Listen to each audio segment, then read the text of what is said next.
Welcome to the Genius Factory. Enjoy the video. In this video, I will explain how to remove a BMW 1 Series mirror.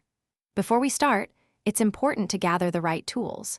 You'll need a set of plastic trim tools to prevent damage, along with T25 and T30 Torx bits.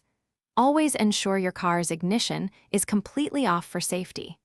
Taking these initial steps will help ensure a smooth and successful mirror removal process. Next, we'll focus on removing the mirror glass itself. First, adjust the mirror so it tilts as far as possible, creating a gap. Then, using a wide plastic trim tool, gently pry the glass from the bottom, working your way around. Once the glass is free, carefully disconnect the two electrical wires for the heating element. Remember to be gentle, as the glass can be fragile. With the glass safely removed, it's time to tackle the mirror cover. You'll find 3 clips securing the cover to the main housing. Gently squeeze these clips together while applying outward pressure to release the cover.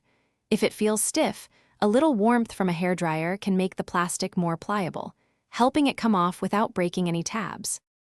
Finally, to remove the entire mirror assembly, you'll need to access the 3 Torx screws, usually T30 size, located behind the mirror. Once these screws are out, carefully disconnect any remaining electrical plugs from the mirror's base. Reassembly is simply the reverse of these steps. Ensure all connections are firm and test your mirror's full functionality, including heating and adjustment, before finishing up.